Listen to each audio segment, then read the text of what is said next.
My name is Tanya Walker, and this is the journey to identity and value is some a vision that the Lord placed on my heart.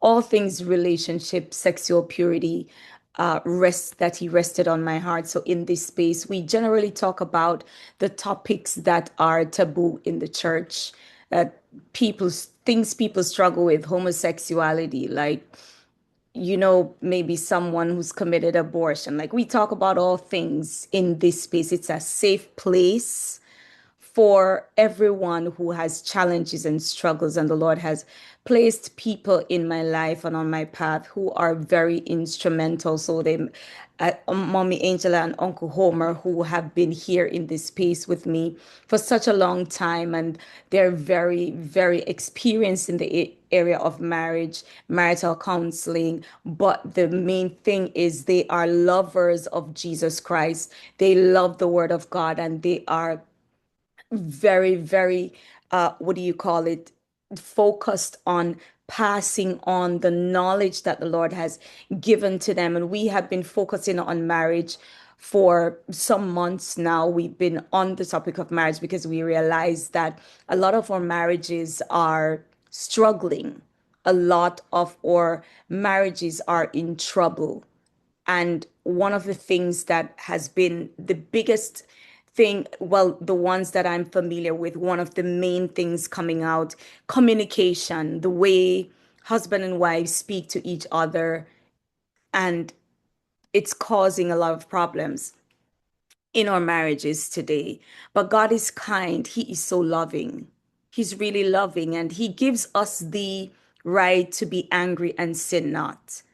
But the word says, be ye kind one to another, tender-hearted, forgiving one another, even as God, for Christ's sake, has forgiven us. It is the word. He gives us the foundation of His word. He also encourages us to, you know, just treat each other, just prefer the other person over yourself. This is what marriage really is. It's the relationship between Jesus Christ and ourselves as well, where we prefer Him over ourselves.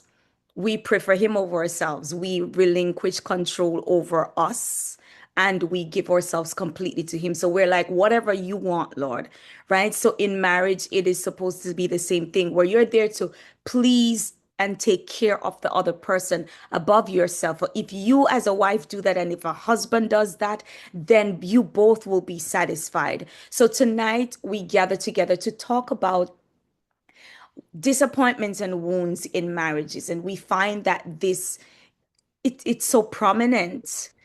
So we're here to talk about marriages, and Mommy Angela and Uncle Homer are here to educate us.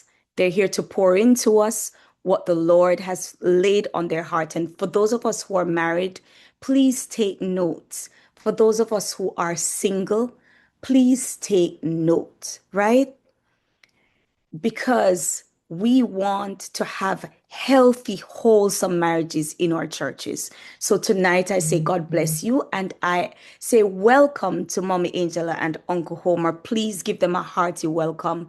Please light up the chat. Welcome, welcome, welcome. Mommy Angela and Uncle Homer, over to you. God bless you guys. You know I love you. And I'm looking forward to what the Lord has laid on your heart to share with us tonight. And I think my Reverend Maria, I think I saw her in the chat somewhere. Evangelist Charmaine, thank you so much for being here with us. But God bless you guys. My sister-in-law, Minister Camille, is here. God bless you and thank you for joining. Now over to you, Mommy Angela and Uncle Homer.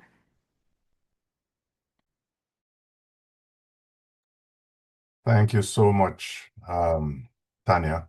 We are delighted, really delighted to be here, and we're looking forward to the discussion. Um, let's get straight into it. Disappointment in our marriage and our spouse can cause wounds that could permanently damage our marriage. Tonight, we will put the spotlight on some of the main causes and give you strategies that can be that can reduce, if not totally, eliminate the shock and disappointment experienced by those entering marriage unadvised or with unreasonable expectations. Kindly note from the very outset, let us understand this, that the underpinning our discussion tonight must be the understanding that there's a difference between a lack of skill and a lack of will. Training can easily fix the problem of the lack of skill. But how do we fix the problem of a lack of will? Marriage counselors all agree that if just one of the two partners is unwilling to fight for the marriage, it will most likely fail and end in divorce. Do not lose heart, though. Do not give up on your marriage. God is able.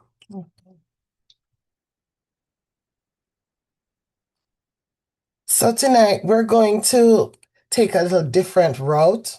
We're going to look at a true scenario taken from a Facebook forum, and it's a husband who put a situation up and asked the public to comment on it. And we extrapolated 12 responses, male and female, and these were global responses from around the world.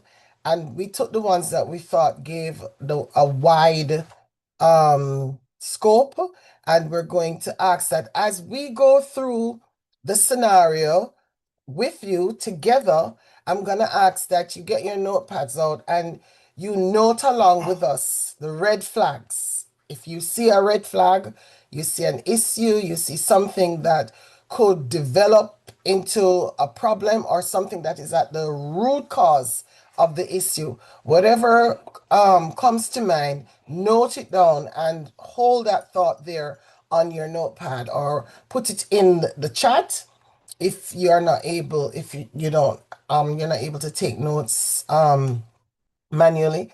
And then we will come back to it in our question and answer. So we're going to have two parts in our segment tonight. We're going to go through this scenario, which will bring home to us the fact that a little situation can spiral into a big problem.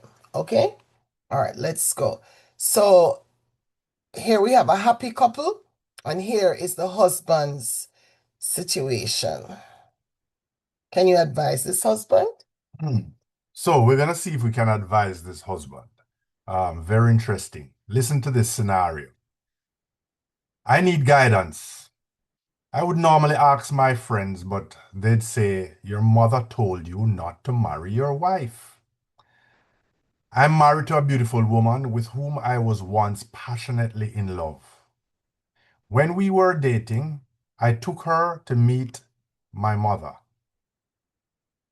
When I returned home after dropping her off, my mother said, she's a lovely girl, but not wife material. I wasn't sure what she meant, but I pushed ahead with the marriage. I knew my wife was not domesticated, but she said she'd learn if we married. We got married 3 years ago, and she's not interested in learning. I have a good I have a good job, and my wife doesn't need to work.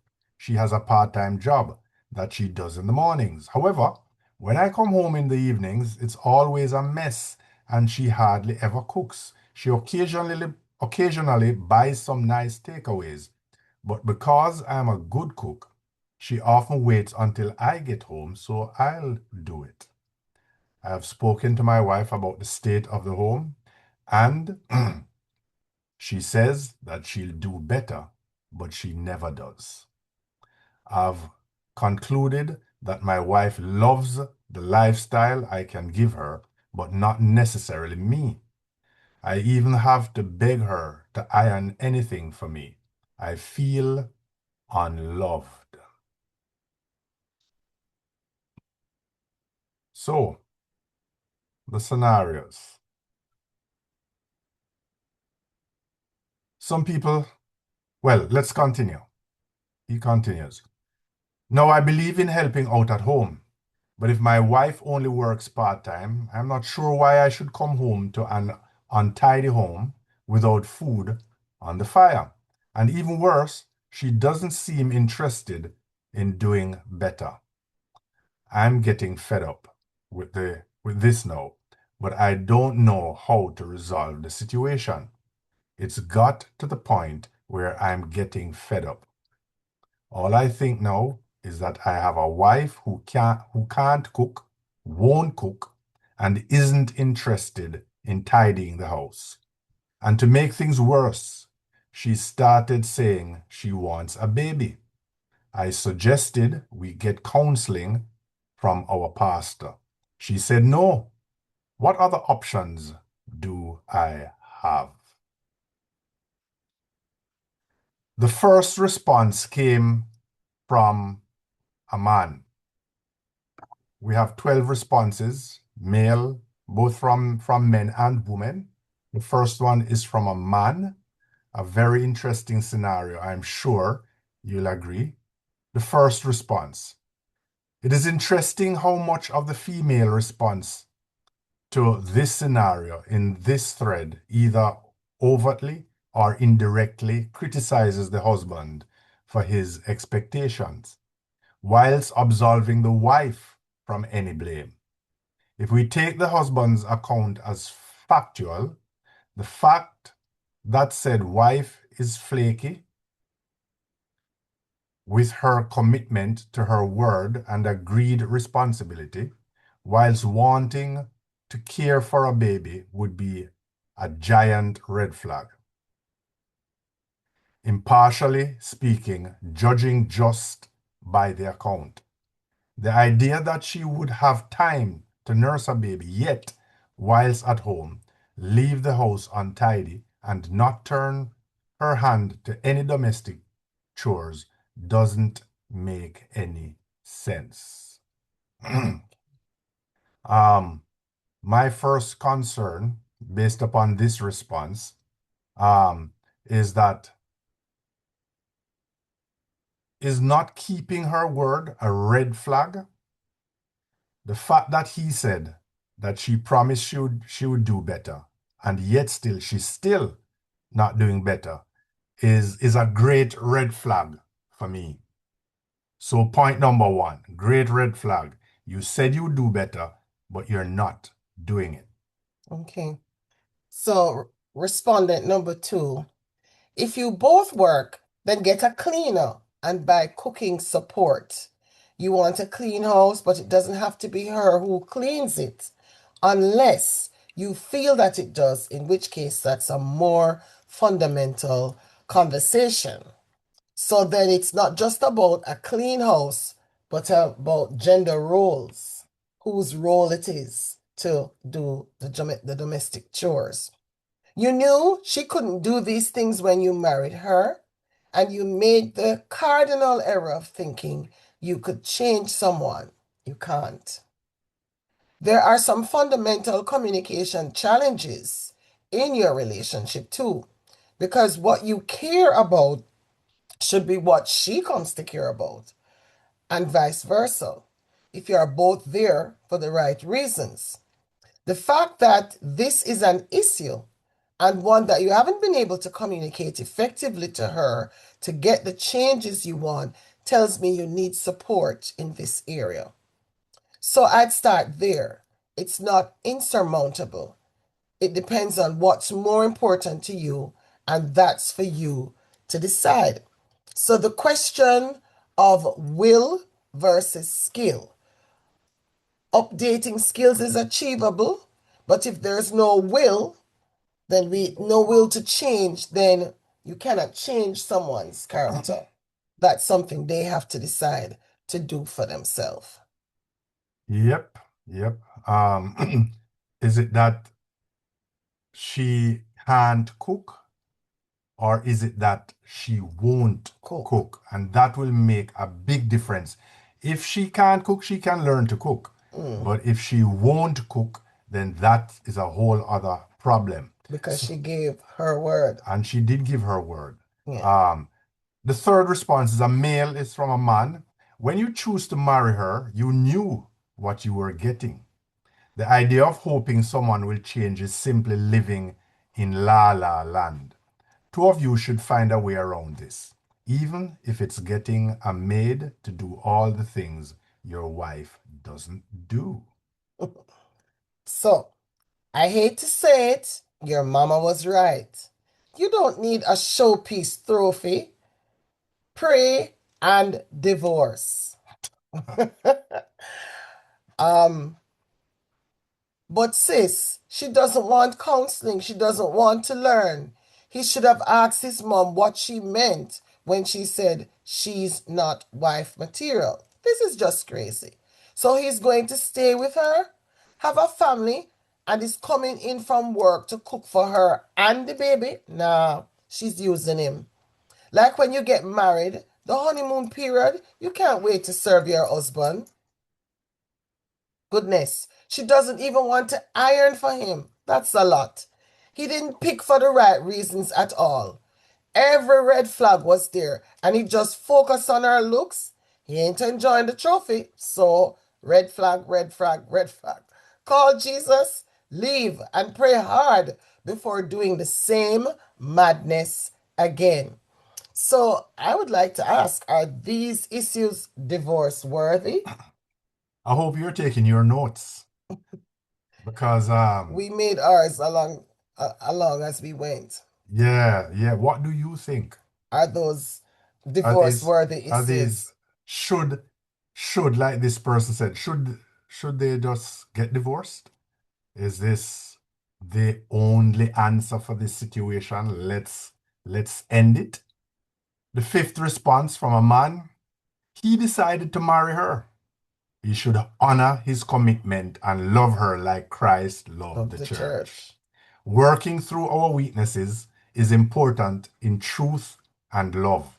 Fasting and praying for change, as someone said earlier, is wise. Proverbs 3 3 to 4 says, let love and faithfulness never leave you. Bind them around your neck, write them on the tablet of your heart. Then you will win favor and a good name in the sight of God and man. It was a choice before marriage to be equally yoked, and it is wise to listen to those around us for guidance, such as his parents. But now that he's made this choice, he needs to love her and work through this together with her, trusting that God will honor him and her is a step of faith. Marriage is a picture of Christ and the church. My days, how untidy My days, how untidy and lazy people are. But Christ keeps loving, calling his people back to repentance with truth and love. This is a relationship. And when we make that commitment, I believe that marriage is for better or worse. Do you agree with this response? Do you agree with this person? Um, how should he have responded to his mother's advice? She's not married material. Does that mean he should have not married her? Is if she lacks the will, this is the only thing he can do. What? Fast and pray for change, so that God himself will change her heart. If it's just the skill and she's willing to learn, no problem. Is she, is she lazy? Is the wife lazy? We have no real evidence to say she's lazy. We don't know why she's not doing what she promised. Um, I support this advice. No one knows her story. Chances are there are deeper issues with her that can explain her behavior. Sometimes there is. He should stick to his commitment and give her fair chance to improve. Counseling, well, she don't want to counsel with the pastor. Maybe she will counsel with somebody else. Maybe But a mutual friend. maybe a mutual friend, but counseling, praying, and of course, talking it through. I wonder why he married her in the first place. She was beautiful, okay, but she wasn't the only beautiful woman on the planet, so why her? So she won't cook or tidy. Which is not great, but it is not a reason for divorce, according to the Bible. Also, I'm not supporting her behavior, but this obsession with a wife cooking and cleaning, etc. Is a wife just a maid you don't have to pay? Is that the sum total of what a woman can contribute to a marriage? Cooking and cleaning are just tasks that anyone can be paid to do. So they have nothing to do with being in a relationship. Is marriage simply a transaction? So, is he saying that if she had cooked and cleaned everything, his marriage would have been perfect? Because I suspect there are bigger problems. Because he does not mention the time they spend together or things he likes about her, apart from the fact that she is pretty. If that's the main reason why he married her, then he got what he wanted. It will sound harsh, but he stuck with her. Unfortunately, his mother was right. They both need to grow up a little and take marriage more seriously. He's not a meal ticket, and she's not a living maid. Hope they can begin to see each other as people rather than as a means to an end. But what did the mother mean when she said she's not married material? She's not wife material. Well, unfortunately, he didn't take time to find out. He didn't even ask his mom to explain what Does she that mean that meant. he shouldn't marry her at all? Or does it mean that there's some more work is needed on her part? Well, They I should have think, counseling before. yes, that's it. And this is for the singles in the room. I think this is definitely a red flag to singles and a warning that when your family members, your close friends, people who know you well, who you respect, give you an adverse reaction to a new person in your life. We're not saying that they're always right, but those persons are put there by God, the gatekeepers of our lives, our mentors, and so forth. We should do our investigation. Even our worst critic is useful because even our enemies, because they're not our friends and they're calling the shot as they see it. He should have at least done his due diligence and investigated, pursued his mom, asked for a full and proper explanation. Mom, what is it you're seeing and why do you say that? So that at least he had some information to go from instead of just ignoring his mom and plunging straight ahead into marriage. Here's a problem that a lot of the ladies will echo. This obsession with a wife cooking and cleaning. Was it an obsession on his part or a reasonable expectation if she promised that she would have done it? Was it an obsession? Maybe he just really expected her to do it because she promised. Um, so no mistrust. The fact that she promised and she didn't, she's not doing it. Mistrust is now entering the marriage, which is a whole other problem. Yeah, because you didn't keep your word. Can I believe anything you say? Yeah, yeah. Okay, next one. So, the meal ticket versus the living maid. It is unfortunate if the man loses the joy of providing and begins to feel like a meal ticket, or the wife loses the joy of keeping her home and begin to feel like a living maid. What we see here are two issues: unreasonable expectations versus reasonable expectations. And the second one is a lack of appreciation of the other person's contribution. Yeah. That can cause a lot of Don't let the resentment. joy go out of what you do in your marriage.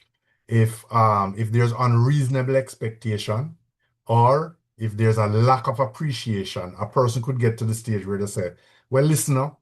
I mean, I am going out every day and doing all this work. I am tired and you're not appreciating it. So the joy, um, Why should I bother? what I should have, or on the other side, the woman might be saying, every day I'm here cooking and preparing the meals and doing all this, but he's not appreciating it. and after a while, she loses the joy of doing it. Um, the seventh and eighth responses came from men. Get rid of her as soon as possible. She's a burden. Give, get a divorce and stop wasting your time. Really? Are we taking out the trash? This is a human being, a person that we're talking about. I don't know if And I agree with that. yeah, With she's a child of God, and we can't just get rid of people until they've received the proper intervention. intervention. We cannot write her off. She could be a diamond in the rough. So take time, you know? Yeah, I remember we haven't really heard her side of the story, Story. We're only hearing his side. So I mean, get a divorce and stop wasting your time. We can't do that. We have to have due process. So this other man, number eight, it was clear from the beginning among family and friends that she was just after his ring and the lifestyle he could afford her. If your situation changes, she will take the first emergency exit door. Boy, they suspect her. I am a firm believer in taking wise counsel from your parents. To protect yourself from future disasters, it is a good idea to open a bank account in your mom's name. Mm-mm.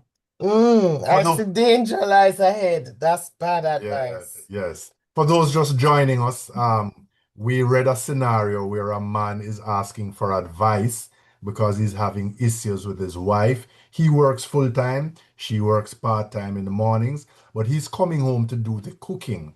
And although she promised, And the house tidying. and the house tidying, at first he knew she couldn't cook, but she promised that she would learn and she would do the cooking. So we're reading some responses now to the request this man made for advice.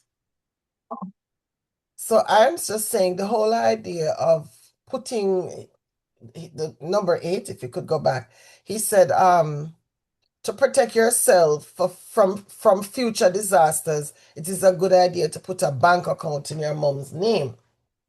Now, we've said on this forum before across the board that it's a red flag, it's a no-go zone. There is no way that you should get your in-laws involved in your intimate, personal, private details.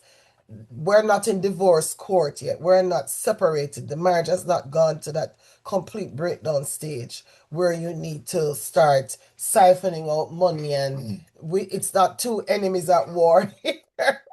So no, we don't advise This that ad- at this all. this person is advising to set up war barriers, Yeah, that's making the situation worse than it is. bring in the guns. No in-laws, no. Okay, female. Tell her you will seek guidance from the pastor with or without her. Tell her no children until she learns to cook and clean. If she cannot manage the house, a baby will give her a nervous breakdown. This is a very dictatorial tone. And this is a relationship and it takes two people to agree. So he has no place to tell her this and tell her that. She's a grown woman who Mhm. can tell people what to do. But cook together, show her the ropes, then have her cook the same dish while you supervise until she masters it, then move on to the next one. And that's good. Make it something that they both can do, learn together, share and take the pressure off each other. Or hire a cook or a cleaner and she can go on a full-time work to pay him or her. Tell her the truth that your mother did say she wasn't wife No, material and you are both heading for a divorce unless you no. no, I wouldn't even finish reading that. Never bring in-laws into your oh my no. Let's just make some rules for those taking notes. No low blows. That's a low blow. That's a hit below the. Can you imagine? You are putting now the relationship in the land of no My return. mother said Oh, she'll never I forget shouldn't have those married. words, wounding her Ah, forever. that is a And if problem. you've done stuff like that, you have to make note of it tonight, apologize, and you have to pray about it because those words are going to. be there, causing more harm, and they'll keep coming back up and resurfacing. So, male number 10. What would be your response? What would be your advice to this gentleman? Response number 10 is from a man. First, sit down and evaluate why you wanted to get married. What kind of wife you wanted and want now. Has this changed since you got married? And why you married this particular woman? Yes, she said she would learn, but did you actually get to know her so you could know who she truly is, rather than the image you wanted her to fit? Secondly, counseling for you both. The marriage is salvageable it bo if both parties want it. I recommend one for you and one for you both. Talking about counseling. Dig deep into why you both got married and why you got married to each other. Thirdly, have consistent and honest conversations. She may like what you provide for her financially, but does that mean she doesn't like you? Not necessarily. The marriage can work. It's not impossible. Wholeheartedly agree with Yes. this response. And what sticks out to me is the question, do you know your spouse? Do you know your spouse? Take time to know the other person. That's what the courtship period is for. That's what the engagement period is 1 for. year, 2 years, 3 years, 5 Take years. your time. Don't rush. Because But for young people, remember the pressure is on. The sexual pressure is on. Over sex, you're going to tie yourself to a bad situation and cause more heartache down the road. I think only you know when you know. And so use it instead of Google eyeing and daydreaming, take time to ask the probing questions. Pay attention. Listen to what relatives, friends of the person say, how their co-workers and church brothers and sisters, listen to the conversation, how people view this intended spouse, and get to know them. All right, number 11. You have any advice as to how to get to know someone? Well, I just said, pay attention. Apart from asking them and developing the trust that they're being honest with you, you have to verify everything you're told by them. Don't just take what they say gullibly.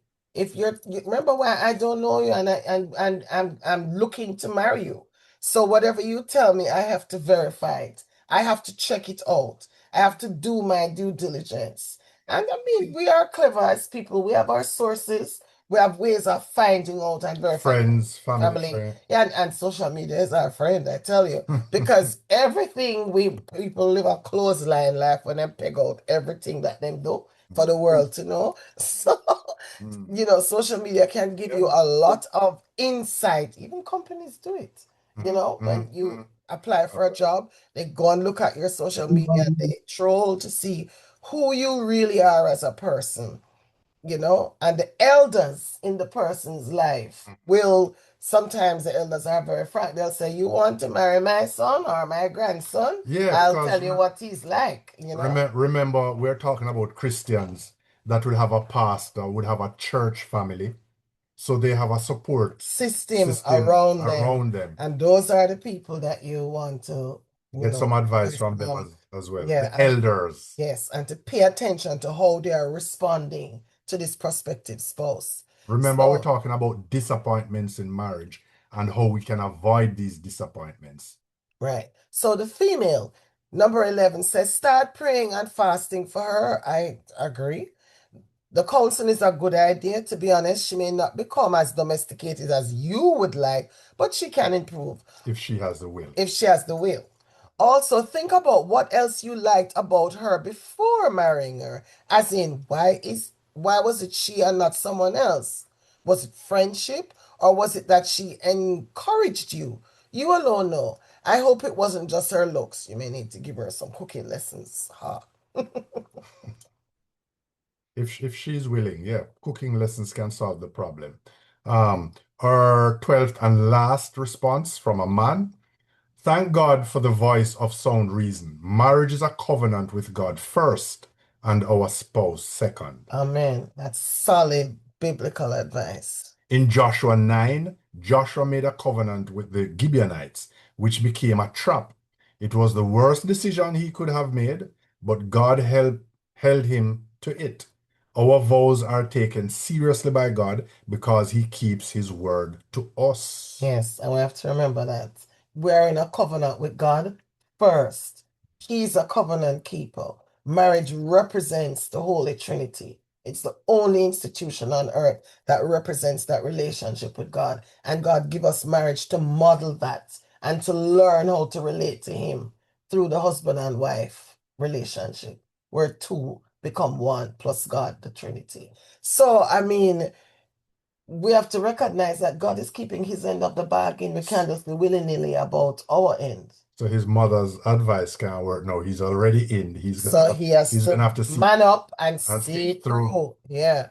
Many years later, King Saul dishonored the covenant by punishing the Gibeonites, and God punished Israel with famine for 3 years. King David had to step in and make reparations for God's wrath to be lifted.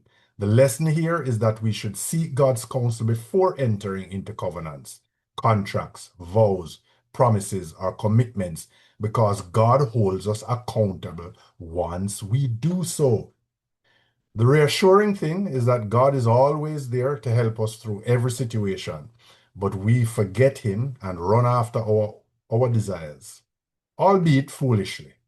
God is so merciful to pick up the pieces when we ask Him for help. He, he is the Good good Father. Father. And that's an excellent note to end this section of the discussion on that God had a perfect plan for us in marriage. And in his plan, there would have been blessing, harmony, fruitfulness, prosperity. But because of our perverseness, our pushing back against God's rules, his guidelines, we are now inheriting as a society the fallout from all of that. And all of the problems that have been red flagged tonight come up because we're not doing things God's way. We're doing it our own way. We're doing our own thing.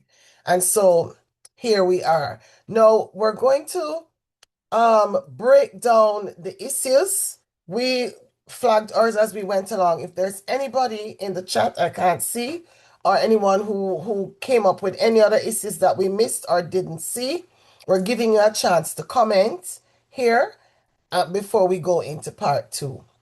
A comment here says, Oh, well, this is actually from Tanya. More work before marriage. Take the critique to heart, investigate and pray.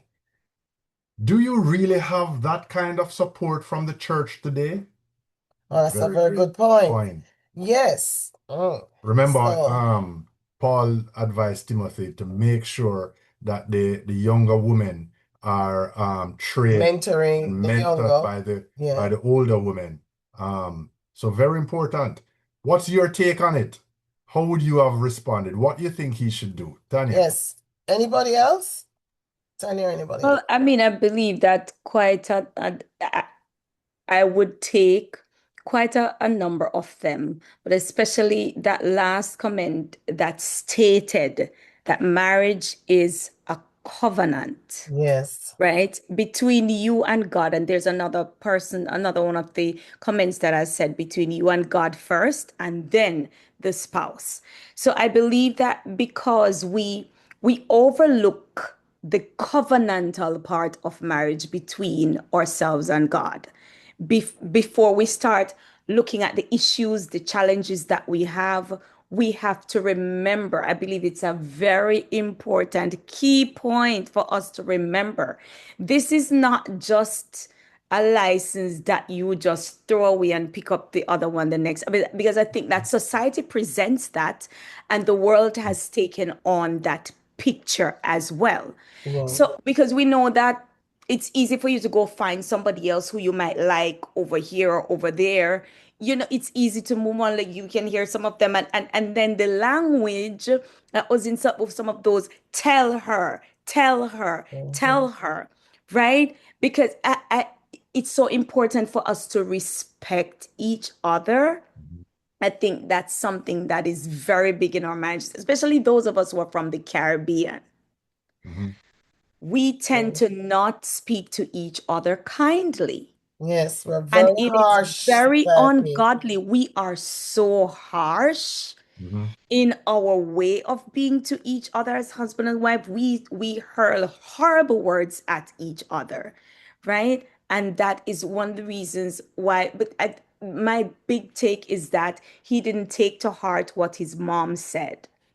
And I think we can miss it a whole lot when our family members say something about someone we're dating.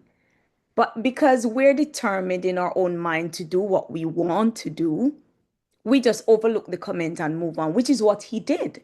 So Mhm. if he should have sat with mommy, mom, what do you really mean by that? Because our parents, regardless of whether or not we want to admit it, they have seeing eyes. They have wisdom, which is Yes. But God-given. are they always right? No, No, Don't they they're you may not not be always always right. right, but at least investigate to at least Yes. look ensure. into what they Yes. Yes. Look Yes. into it and see if we she's valid we had a or case once where the mother was like that, and the mother was wrong.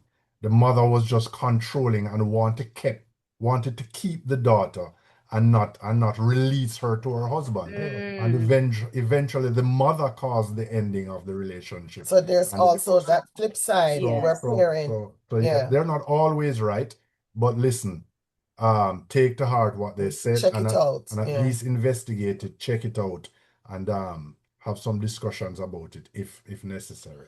Right. So the silence tonight on the floor, we want to invite people to make your comments, ask your questions here, Wait, because in part two, we're going to go into the prescription, the how, the Mm. practical of how you solve all these problems that we red flagged. And we're going to list the problems, what they were. So, anybody wants to say anything you at this can put it, you point? can Yes, put I wanted to say chat. something. Oh, go Um, ahead, Hi, please. great night, Yeah, Mommy Angela, Uncle Homer, Christy, and darling. everybody who's here. So something just stood out to me, and it might be trivial, but um, he said at some point it was said that she was not domesticated, and then the question came up about her not cooking and cleaning and all of that, Oh. and her not being wife material. Mhm. And I was wondering about the culture, what culture these people are from, because in some cultures, if you're not into cooking and cleaning, you're seen as not domesticated, and then you're seen as not wife material. So Mhm. I'm asking the question, is that what the mom meant? Because does cooking and cleaning equate to you not being wife material? So I, Yeah. I just wanted to throw that out there because I noted that. Yes. In some The cultures, yes, maybe the that's what. culture issue is a very, very good point, Lorraine. Thank you for broaching that. Because if we go back to the Garden of Eden and we look at the biblical model, because the presumption tonight is that this is a Christian forum and we're here tacking back to the biblical model because we all agree we've gone astray and we've come up with several versions that reflect our own will and our own Mhm. perverse desires. And here we are with all these problems. So if we look at the Garden of Eden, the Bible is so very clear how it presents the picture. Adam was first.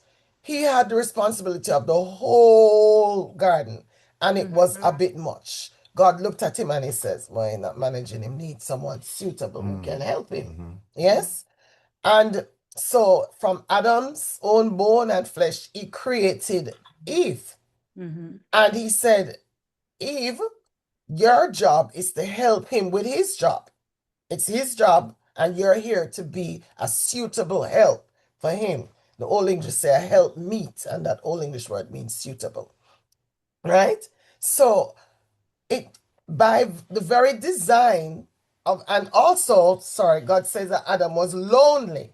So he needed help and he needed companionship. Hmm.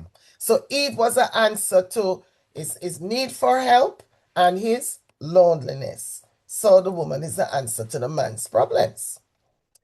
By design, she's created with the womb to procreate and to carry the next generation.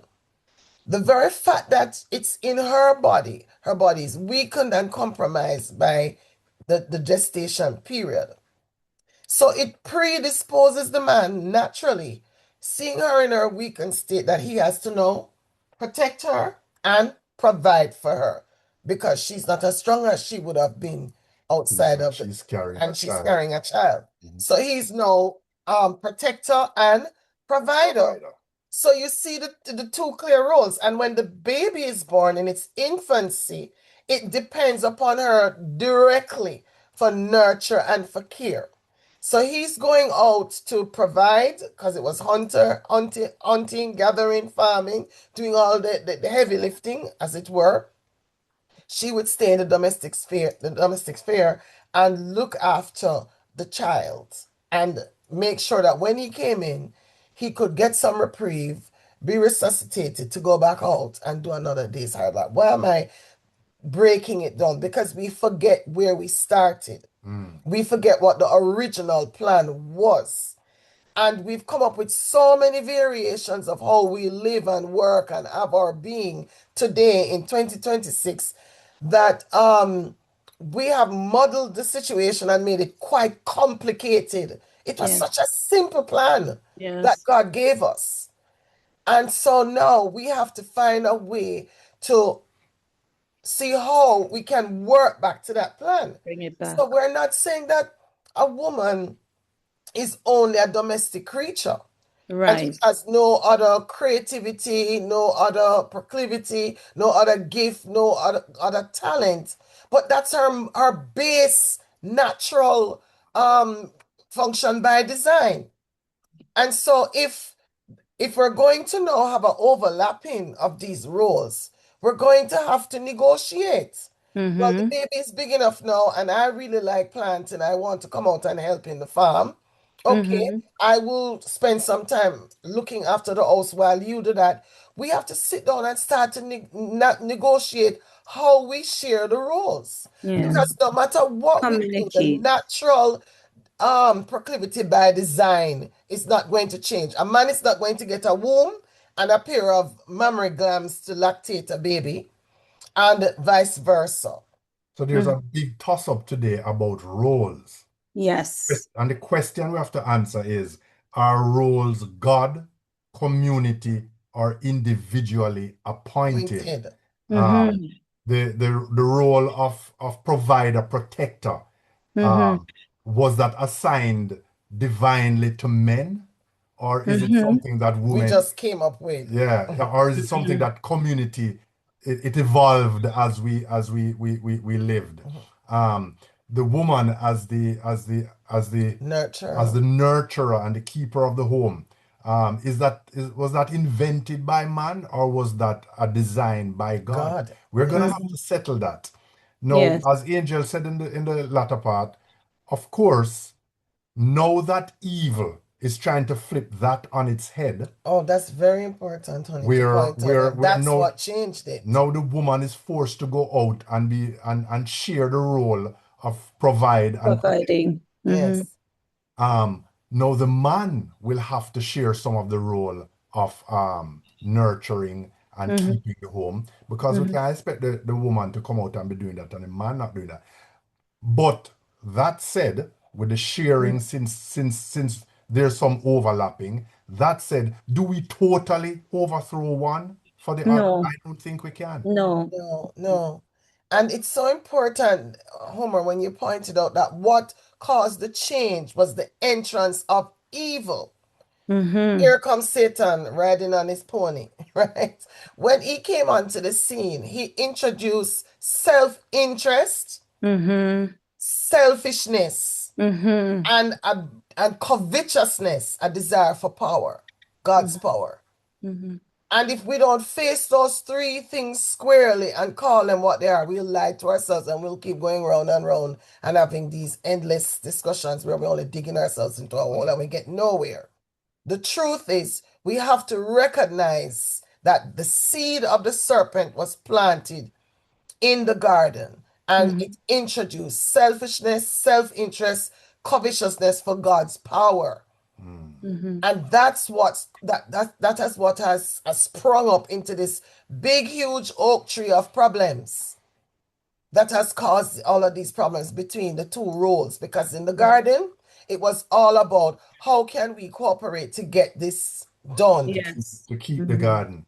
And the fact that the world is confused about role and gender doesn't mean we have to be as well. No, Mm-hmm. Come if we on.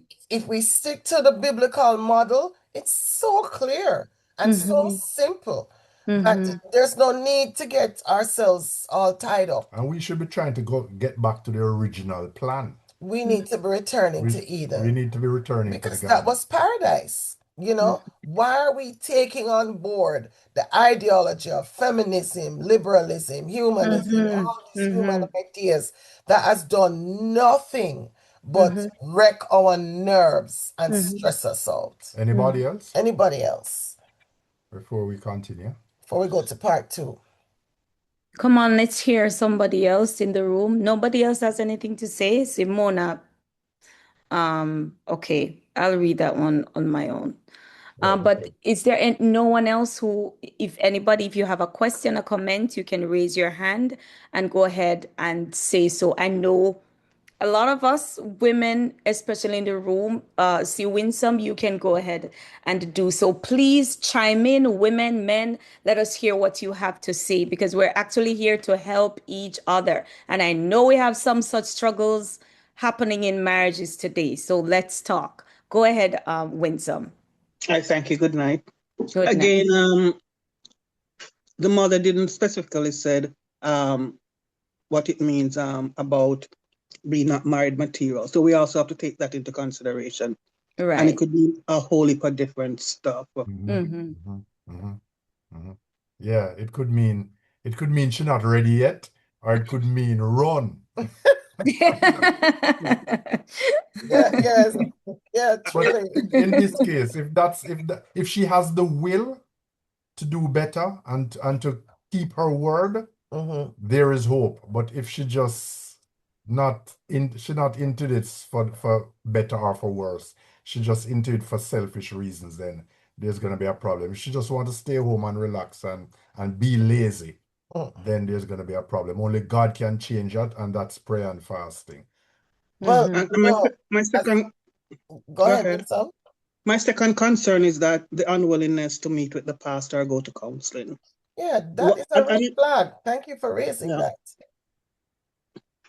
And I know it can be terrifying and you don't want to talk your business. It depends on whichever context it is or which cultural group. I know we Jamaican, we don't like to go to counseling because we don't want to talk our business. Don't want anybody to know our business. So we like to keep it at home. But then her unwillingness to really, you know, seek help. Mm-hmm. And as Pastor Omar said, if only one person want the marriage to work and the other person isn't willing, no matter what we do, unless One God Yes, intervene, bird that can't marriage will fly not on with one. succeed. one wing. Yeah, and it takes two Exactly. hands to clap. Yeah. Yeah. Her unwillingness, because we're not hearing the full story and we don't hear her story, her Mhm. unwillingness could be down to the fact that the pastor is too familiar. Mhm. Mm-hmm. And Or she don't suppose want, he's incompetent. He's not or capable to yeah. counsel So properly. if That if it exists. if it's a problem of familiarity, they could find a counselor that is a stranger, Yeah, that's Yes. a neutral person. objective, outside of their social Yeah, circle, yeah. which we If she recommend, if to she be honest. if the Mm-hmm. pastor going to tell all the members our business, Yes. And which is a yes, problem sometimes. and the issue of competence, you see, just because you are called pastor and you're in the Mm-hmm. role of pastor, which involves a fair amount of counseling, doesn't necessarily mean that you are equipped Mm-hmm. to do counseling. So Yes. that's going to make me segue into another point which I wanted to raise for later. That learning, because Homer keeps talking about skill versus will. Mm-hmm. What are you skillful at? I want to lay this down as a golden rule for everybody tonight, and I'm challenging everybody, bar none, that you recognize your responsibility to upskill yourself. Learning is lifelong. Mm-hmm. Don't ever get into this rut, this bad attitude, this silly disposition that you all know and you can't teach a old dog new tricks. Well, I'm an old dog and I learn something new every day. And I put it to you that if 24 hours has gone and you haven't learned anything, you've wasted a day. Have an Mm-hmm. attitude where every day is a school day and Mm-hmm. learning is lifelong. And Mm-hmm. where your marriage is concerned, in particular, be willing to learn. Because Mm-hmm. unfortunately, when we came out our mother's womb, we didn't get something tied to our big toe called marriage manual. It didn't. Yes. We had to all learn and look at the experience that has gone before. Find experienced people, find knowledgeable people. Look at marriages that look like a model to you. And look here, information is out there, it's at your fingertips if you just have the will to learn. In fact, we're suffering from information overload Yeah. in this period that we're living in. Mm-hmm. So learn, learn, learn, be willing to learn. Yes. And pastors, ministers, there's some on tonight. You're if you are in a pastoral role, you must take your job because it's God's heritage. And we Mm-hmm. are gonna be judged harsher than the others that we are leading.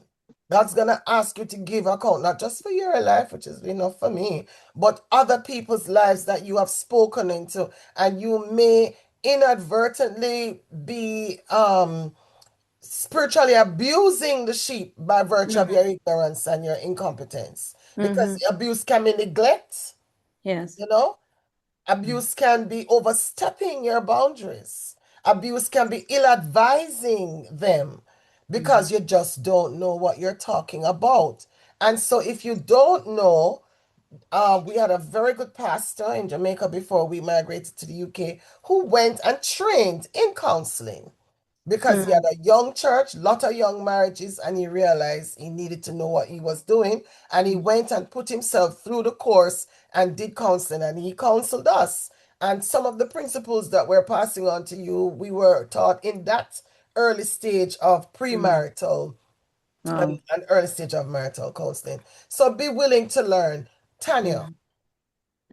So I have a question, and the person wanting to ask if the husband decides that he doesn't want his wife to work, but the wife wants to work, how can there be a middle ground?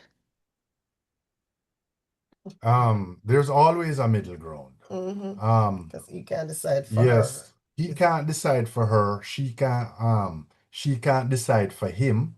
So in a situation like that, they have to come to a A middle ground. mutual decision, Yeah, yeah. he has to give value to her desire. She Mm-hmm. has to give value to his, and maybe make her allow her to work part-time Or from Mm-hmm. home. or from home, Yeah, you there's know? loads of stuff you can do. There's There's so many always options. compromises. I mean, marriage is if it's gonna be successful, we Hmm. have to learn how to come to compromise. Yes. And where there's a will, there's a way. There's a way. There's So, Mm-hmm. always. there's loads. I mean, that's not hard. If If you he want to, you can if work he that will out. not allow her, he's a dictator. Yeah, what is Mm-hmm. this? You A know? tyrant? No man, he has to give her He's a desire grown adult. You some can't play. tell her what to do. Yeah. No, that's an out of order attitude to begin with. That needs a red Has flag. to give her value some place. Yeah.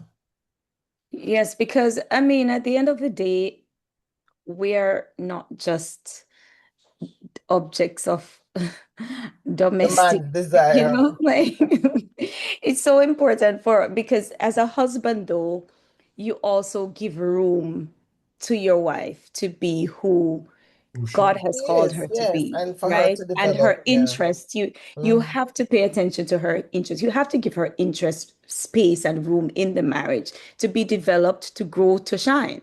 So, if she has that desire, it's a conversation. And if he is unwilling to listen, I would suggest that it's something that you can take into the place of counseling to have a third party sitting there who is trained to truly, kind of dial him back to show him, give him perspective on why it is important for him to, give her room to do this, because there are so many compromises, as Uncle Homer just said. So I firmly believe that if a woman wants to work, you should give her the space to do so.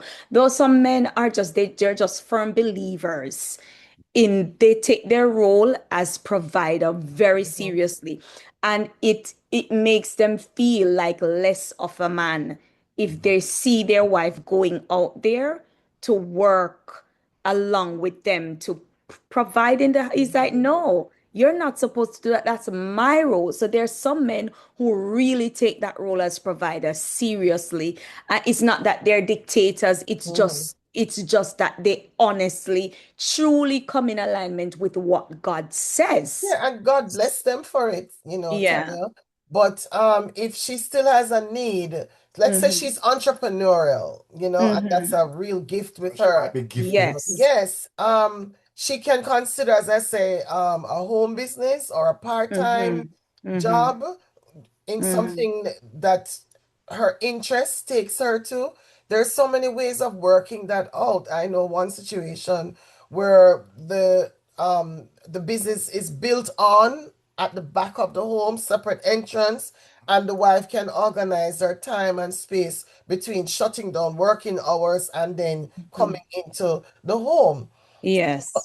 It's I we have remote working now, which yeah, is remote work. great. So I that's know not a problem that can be solved. I know a couple where the man is very rich. They're both very rich. The woman doesn't need to work at all. She can go on holidays all her life.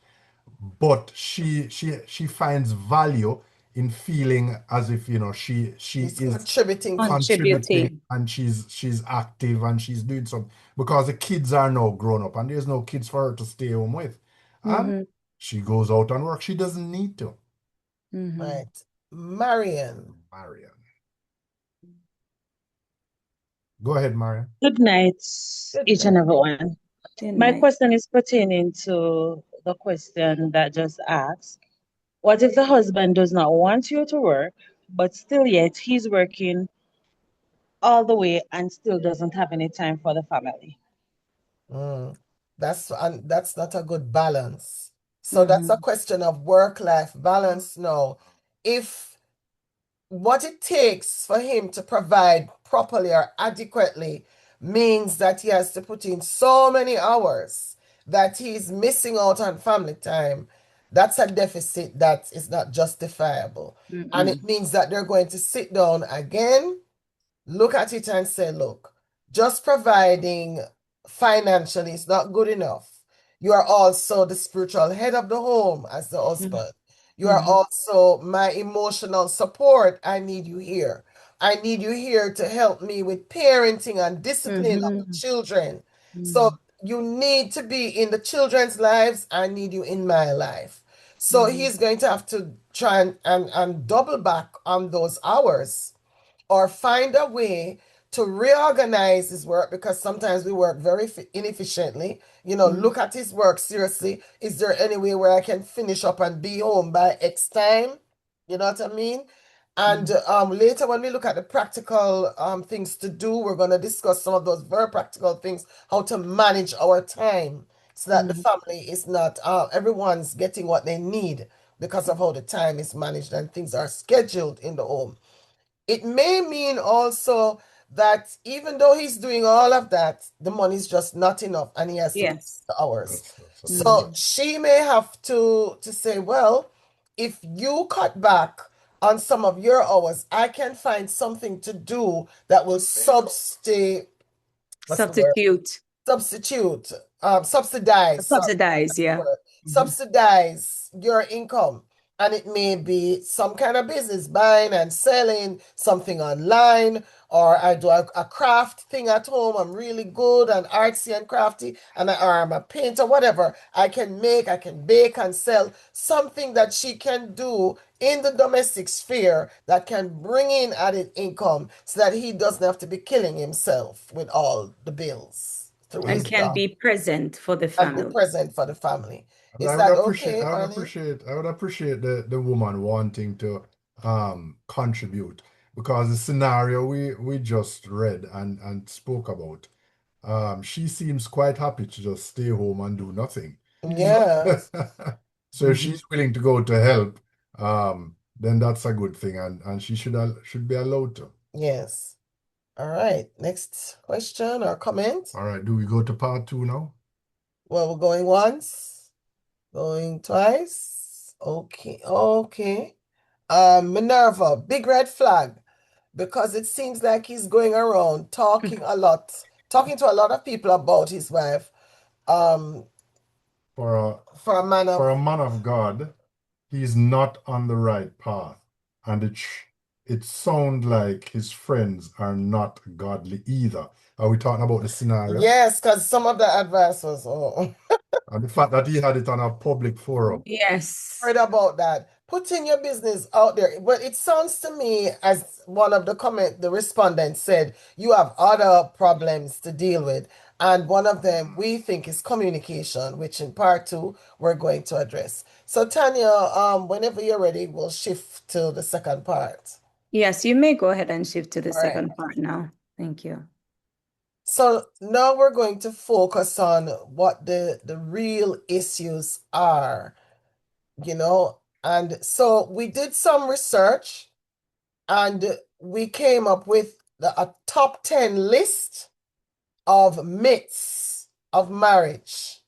And so we're going to look at these myths that people, because remember, we're looking at what causes the disappointments and the heartbreak, yeah? And we set ourselves up because we believe these 10 myths, and you'd be surprised that in 2026, the research came back to say, yes, people still have these myths in their mind. And so we're going to debunk and demystify these myths with reality based on empirical results. What is the reality? The myth versus the reality, so that we can build a reality that is sustainable. You want to build a real marriage because you have real issues. So you can't be navigating your life based on a lie. You have to start from truth. So we're going to look at these myths. And we're also going to give some practical tips how to rectify these situations. So people, take notes. The recording will be available. You can go back through it. And where we can, we'll go slowly. If someone needs us to go over something, please feel free. We will. So unspoken expectations create a predictable disillusionment gap.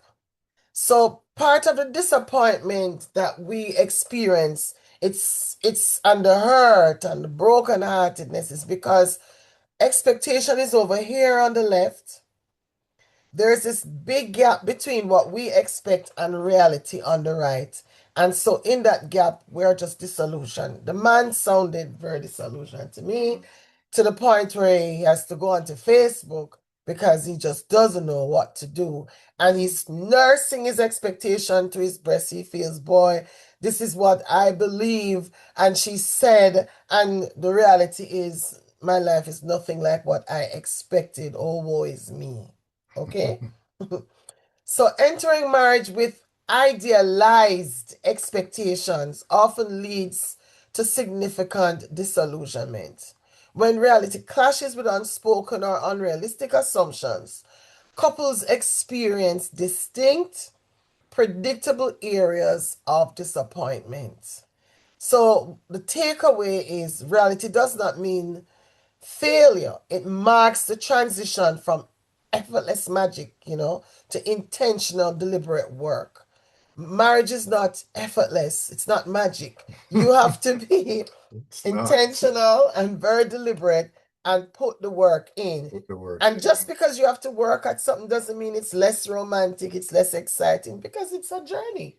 And the learning process can be quite fun as long as you're going back to the Garden of Eden, you're partnering in it, you're doing it together. Okay? Yeah. And the result of the hard work is really rewarding if we work at it. 10 shared myths organized into three distinct domains of marriage. The first one, the heart, emotional and intimate. Effortless romance. That's a The myth first myth. that romance is effortless. Oh, we're just so in love, it's just gonna happen. Oh, You know love what will just keep us together. I mean? Complete emotional telepathy. Oh, Can't you know what I need? oh, you ought to read my mind and know what I need. Like already. Of Why course. didn't you just do what I Yeah, asked? I shouldn't have to tell you. It's not romantic when I have to tell you everything I need. You should just know. You should Yes, just know. no. You know me long enough, shouldn't you know that? Um, Constant happiness that when we read the fairy tale and they live happily Happily ever ever after. after. No, it's not like that. It's work. Identical libido. Um, and that's talking about sex That's drive. right. Yeah. For two different individuals. Yeah. And this is a gender thing again, because women's bodies develop differently. Differently, We yeah. mature faster, quicker, earlier. We take on more stress because of our childbearing functions. Mm-hmm. The male body is different. So, Well, our body is a little bit more constant.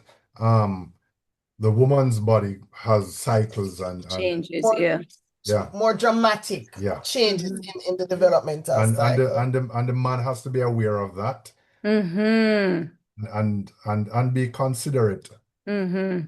about Mm-hmm. those changes. And we talk a lot about menopause, particularly in women, which is a That's a dramatic serious thing. one. Yeah. The man needs to know about menopause so that he can support his wife through it. But you know something?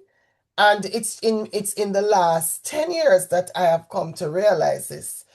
Men go through andropause, and a lot of people don't talk about that because men like to keep their issues hush hush hush. But they Mm-hmm. go through andropause, and we used to call it unofficially grumpy old man syndrome.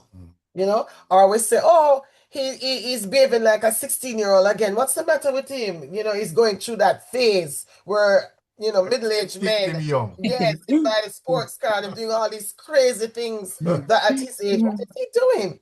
But it's his emotional reset to the changes in his body where he's trying to grasp at himself at 2030.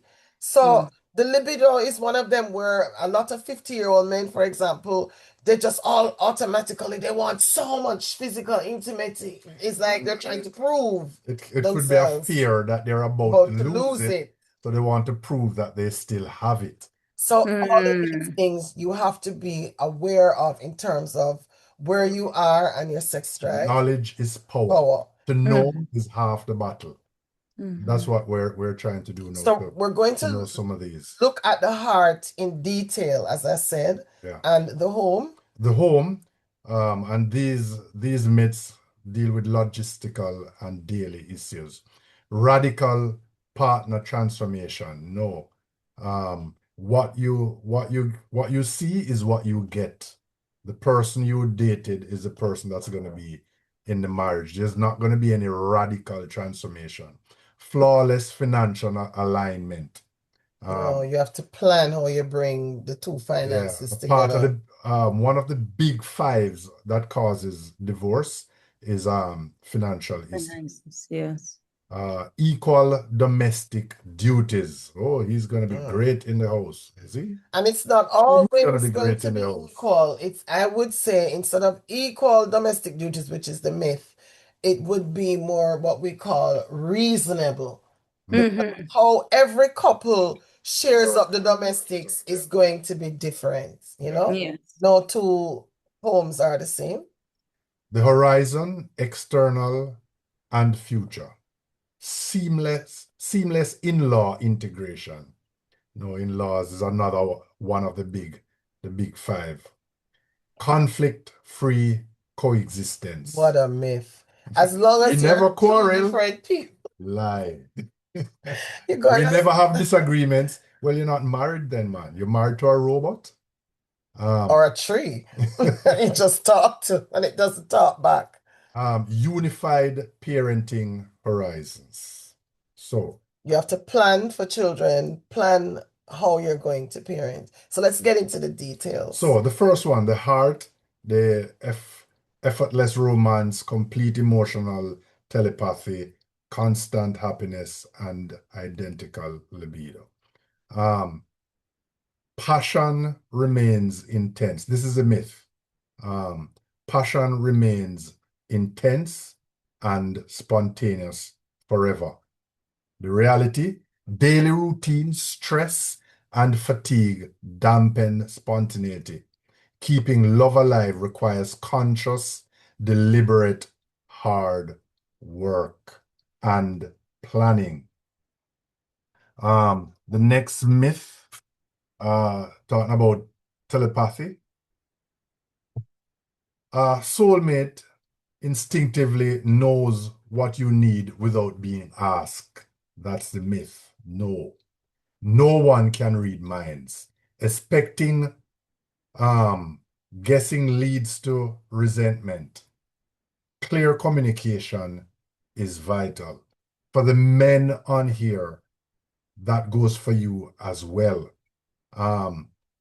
In terms of love making, there has to be communication. She can't read your mind. If you prefer one thing over another, talk about it. The same thing for the woman. He can't read your mind. And nowadays, people are coming into marriage with so much trauma. Yes. From being abused, especially sexually, for the woman, that there needs to be some communication because there might be a certain type of sexual Activity. act that triggers a memory. And that can be a big problem. So there needs to be conversation if it's gonna work right. She can't read your mind. He can't read your mind. The myth, a spouse is responsible for making their partner feel complete. Oh, you complete me. Yes, we have become one, but two individuals get married. Two individuals, and it must remain that way. Yeah? There's a thing called codependence. And if that starts to happen, you need to fix that. It is not romantic, it is not attractive, It's it a is psychological it is not problem. great. Yes. Where the two people are just locked into each other And depending on the other one and for their sustenance. and can't think independently or do anything independently. Danger flag. That's True not happiness, healthy. true happiness is an individual responsibility. Placing this burden on a spouse burns them out. And this is happening a lot in 2026, where young people are expecting that it is the other partner's responsibility to make them happy.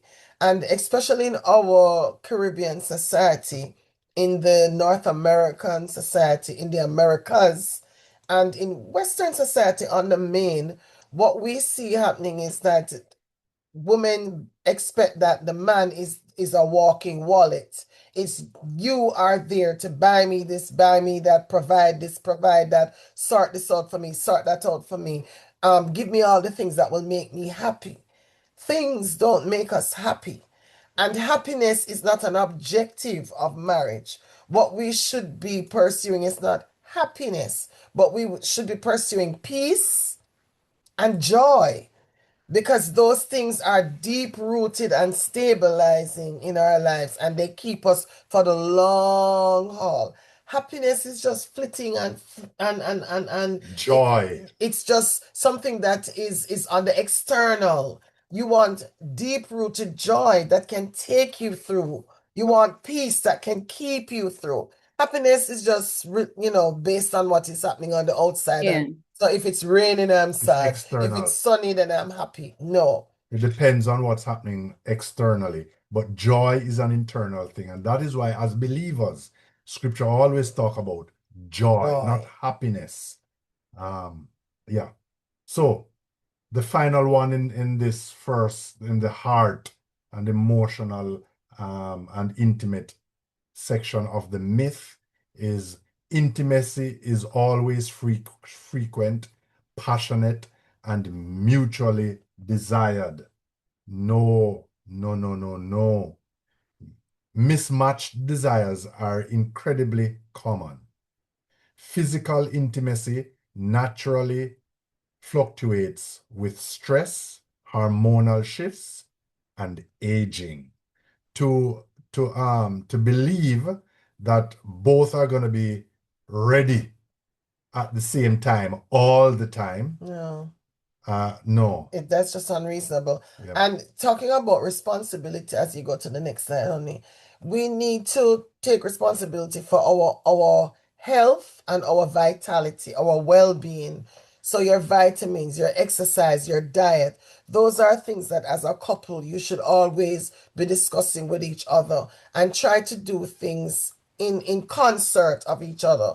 You know, we are going to try and eat less sugar, drink more water, get more exercise, go to bed earlier, get more rest. Take it on as something that you're doing to improve the marriage. Your health is important because you don't want to become a health risk and a burden to your partner because you're just living carelessly and making yourself ill. A big problem for men is that we come into marriage expecting a lot of sex. Most men, maybe I'm not talking for all men, but remember, what men want more is sex. What women want more is romance. Um, and a lot of time, the man comes into the marriage expecting a lot of sex, and then it's quite disappointment. Remember, we're talking about disappointments. It's quite disappointed when they realize, the other things happen in marriage. It's not just all about love making and all of this passion. And sometimes she might just not be up to it for different reasons. And he's bitterly disappointed. Okay. So now we're going to look at some solutions, and we have two. How can we bridge the gap? The answer is improvement in the communication. So Homer is going to explain one, the I statement protocol, right? Oh, there you go ahead. All right, I'll do it. So when we are communicating, what is in my mind needs to end up in your mind. Without that, communication is not complete. If the sender's idea doesn't end up in the receiver's mind, there's not a complete communication loop. So we have to find ways of making how we feel, what we mean, clear, and so that our partner understands us clearly and we're on the same page about something.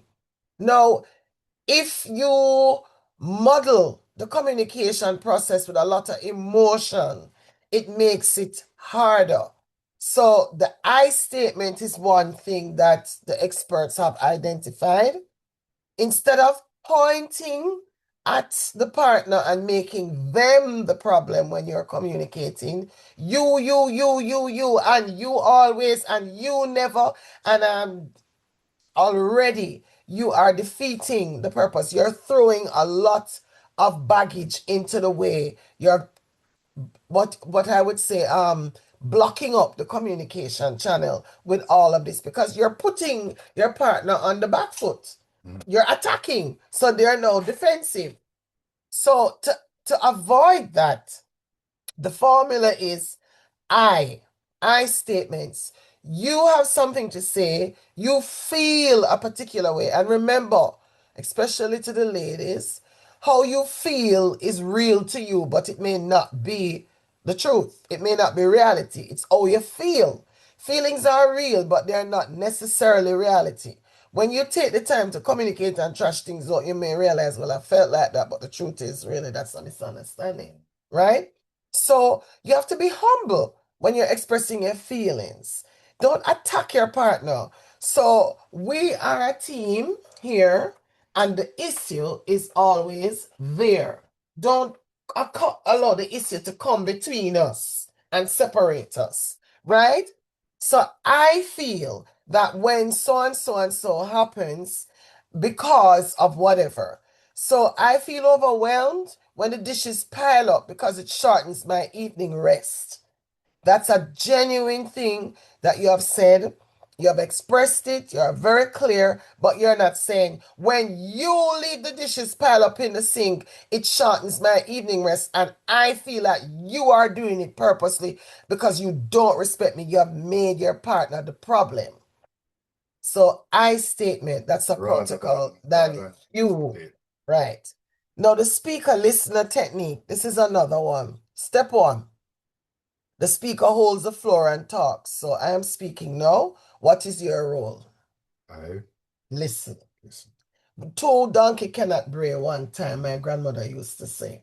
So both of us can't be talking and over talking each other. And I find, especially as we travel, that Jamaicans tend to culturally have a very bad habit of everyone talking over each other and not waiting our turn for the other person to finish speaking and then make our contribution to the conversation.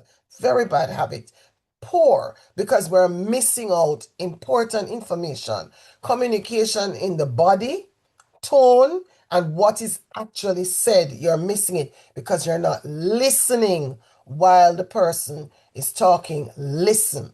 So, step one, the speaker speaks. You wait. Do not overtalk. Do not interrupt the person. Let them finish. Step two, the listener, you paraphrase what the person has said to you. Why? Because you want to be clear. So you said, so what you're saying is A, B, and C? The speaker says, yes, you get it. I'm like, okay, I get you. Then three, now, you switch roles so that it's the other person's time to speak. And because they were respectful enough to listen to you, you listen to them. So those are two techniques that we're sharing to help you in your communication. And we promise you, if you take these on board and practice them, you'll see big improvement. Awesome.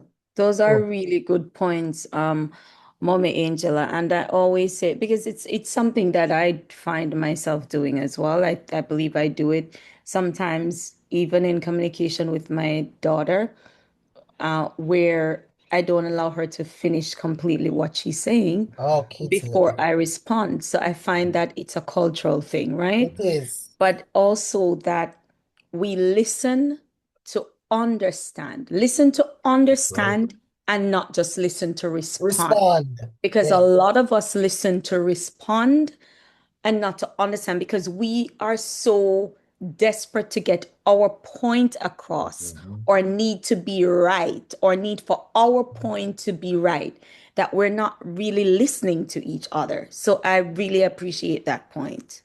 And thank you for the clarity. Tanya, that was really helpful. Yeah. Listening with a view to understanding, because the whole point of the communication, remember, is not to just fill the space and to empty out our payload. It's not war. What we want is to come to understanding.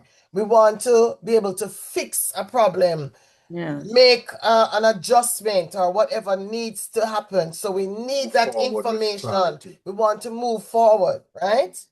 Okay. So the second set of myths, these are the home myths, the logistic and daily stuff. Radical partner transformation. Marriage will finally motivate a partner to change bad habits or flaws. No, marriage often amplifies existing habits rather than fixing them. Annoying quirks become more pronounced. Don't think, well, listen, marriage is going to change someone. Flawless financial alignment. The myth, pooling money automatically doubles financial security and ease stress.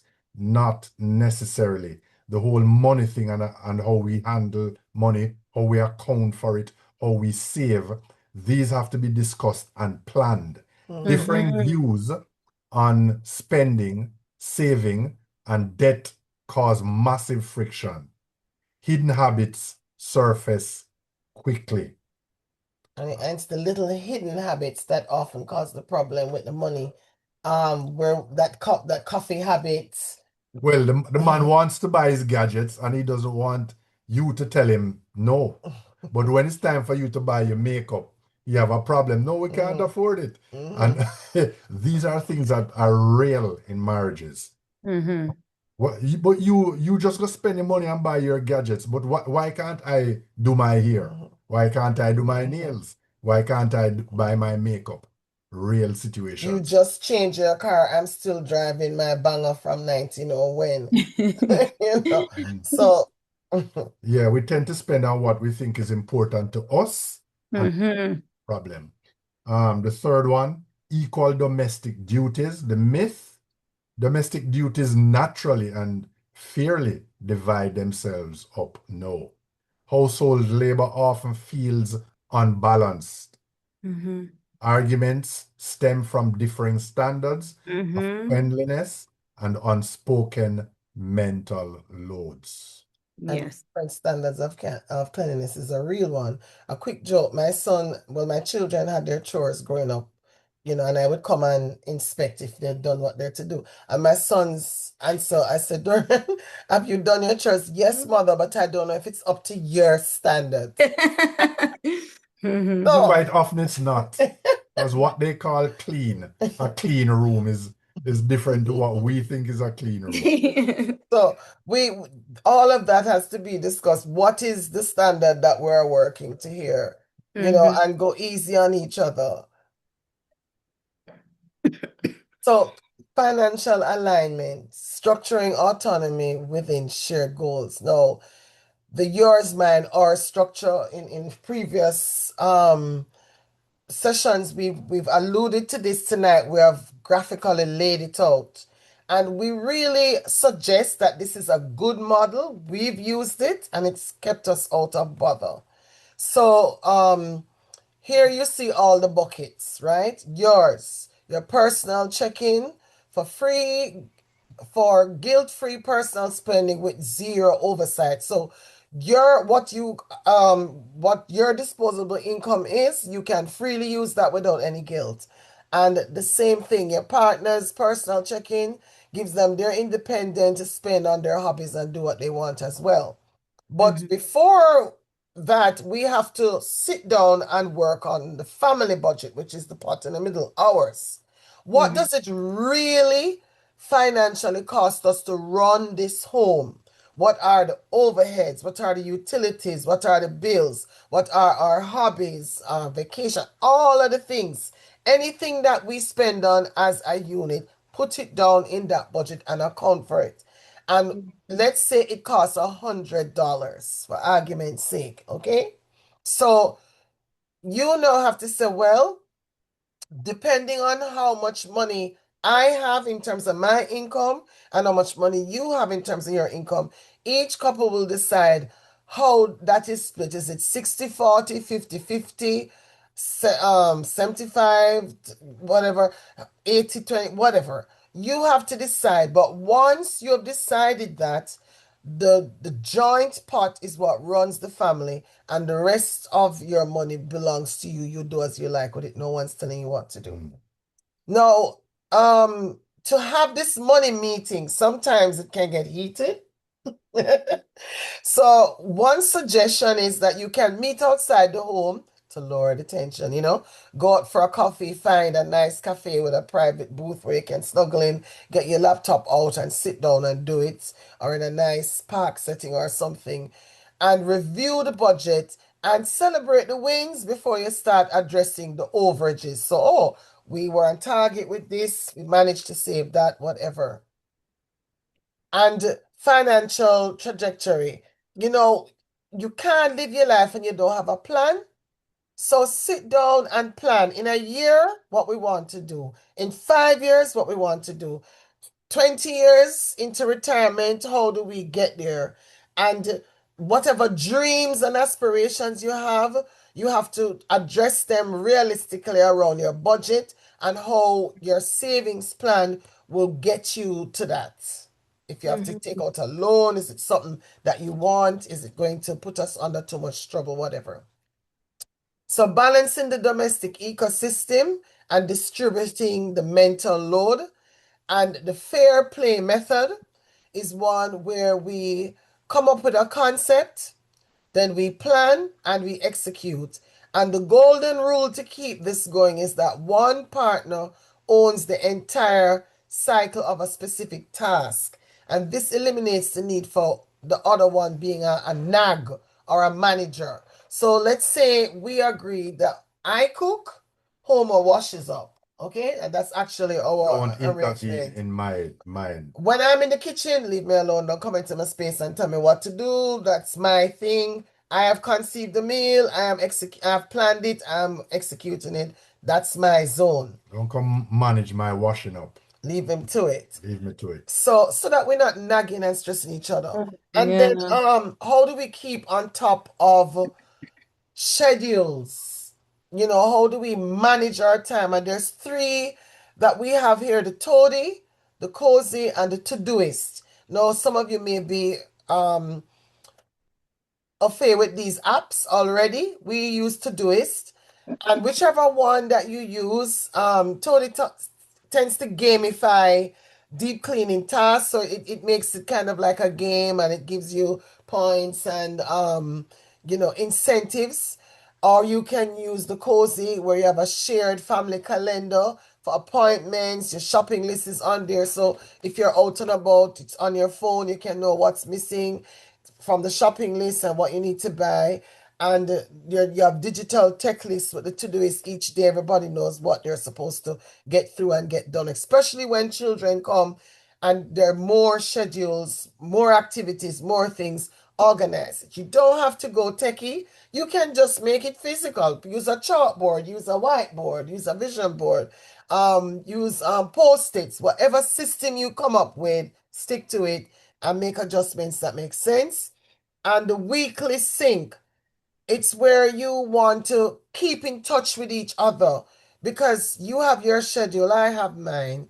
So every Sunday or whichever day you plan, meet, have a 20-minute check-in. How was your day? What's on your calendar? What are the activities? Sort of a debriefing so that you Mhm. keep up with each other and know what's going on. Mhm. Yes, Tanya. Tanya, we're on the hour. Do we continue?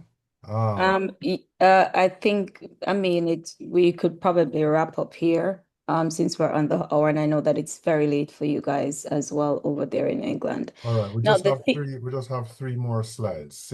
Simple ones. okay.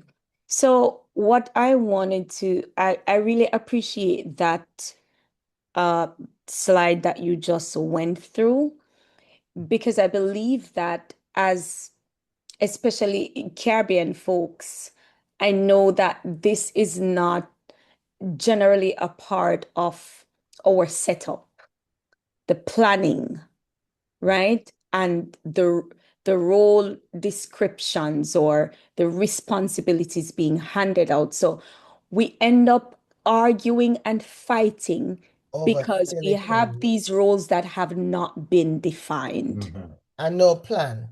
and no plan. So I mean, that's a very, this one right here is extremely important for us to note, because men and women end up fighting over things that are not worth fighting about. That had we just sat down and made proper planning for the week.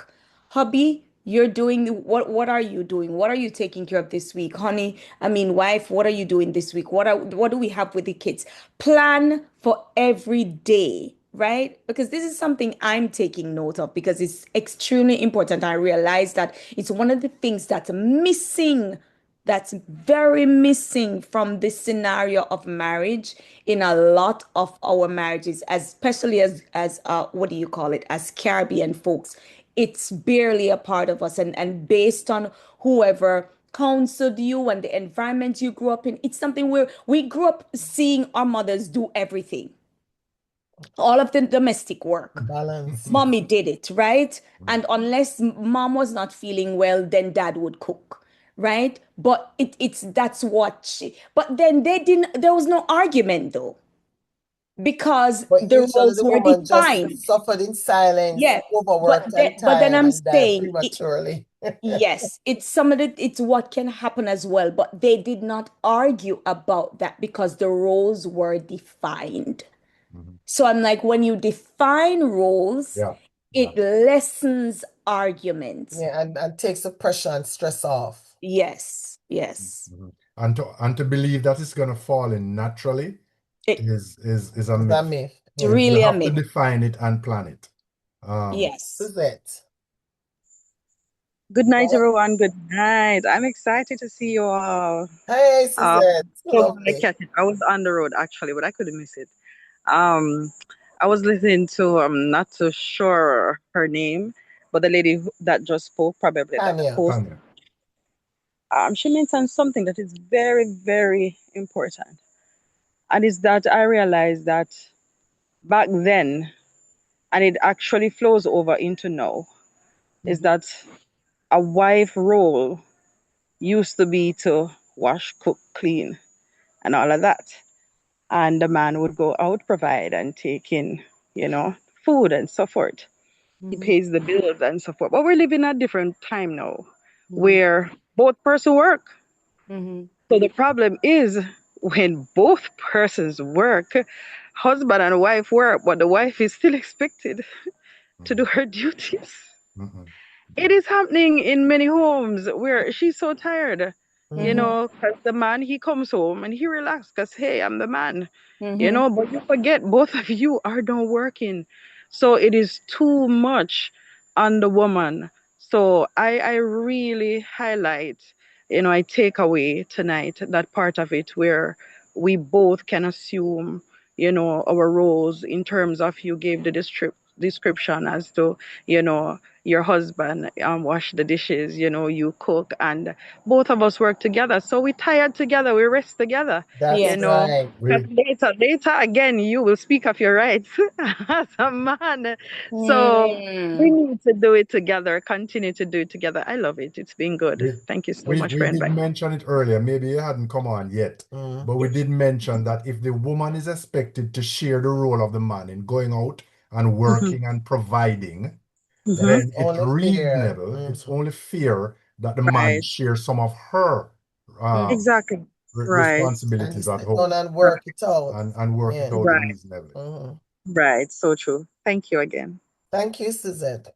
So the third and last myth, the horizon one, Mm. seamless in-law integration, conflict-free coexistence, and unified parenting horizon. Seamless in-law, loving couples rarely fight or disagree on major life choices. That's a myth. Healthy conflict is normal and necessary. Disappointment stems from not knowing how to navigate disagreements constructively. Constructively It's gonna happen. The important thing is is to how use the is techniques. how to resolve it. Mm-hmm. Conflict resolution is the important part here. The myth, conflict-free coexistence. Um, the extended families will blend beautifully and respectfully. I think I had that the other way around. Mm-hmm. So this is a seamless in-law. The first one was a conflict-free existence. Um, Differing family traditions and intrusive boundaries are a major source of early marital conflict requiring tough navigations. Put boundaries in place. From day one. If you don't, it's hard to dial them back. That Sometimes, Mm. mother-in-law who is in your business, sometimes the families father who is don't know telling their you what to limits. do. Oh my goodness, that auntie who is so nosy. Mm. If needs be, move away. Yeah, that Don't, cousin Mhm. who don't live down the always in road. your business. Oh, Too Agreed. and too much. leave and cleave. Yeah. Mhm. Um, Unified parenting, the myth, both partners will instinctively agree on how to raise and discipline children. Mhm. Coming from two different backgrounds, Oh. nope. Childhood backgrounds deeply influence styles. Mhm. Opposing views on discipline, Mhm. religion, and Mhm. education spark intense debates. And we're gonna have to update this slide for future reference and add politics, because no, politics has become so toxic that families are falling out over Over politics. politics. Oh Oh my my goodness, I'm goodness. telling you, especially in America, Mhm. the politics is real. So you have to really sit down and discuss those things and come up with a unified plan and be willing to adjust the plan as you go along, because the children at one stage are not the same children as they grow, and neither are you. You are changing, and society is changing. Suzette came on and her point, exemplified the fact that the traditional role used to be this, but no, because of modern economics and the structure of life, the woman is forced now to work as well. So we have to adjust how And we respond. For Suzette's sake, we did say sharing is what should be expected and what we should do.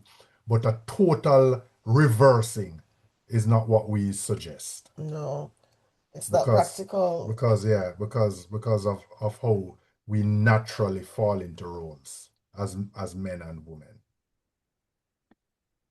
So The 24-hour cool down rule. Now, this is the golden rule for if all of the above fail and you've had a fight, or there's a heated argument. So usually there's a trigger that causes the anger levels to spike. Like in the scenario that we read earlier, when one person suggested, he says, "My mother did say it, you're not wife material." That is like throwing a match on kerosene. No, I could just say, "Boof," how that would trigger a woman like, what? You know? So yes. anger levels will spike high, too high. And remember now, let me just say, anger is a legitimate emotion.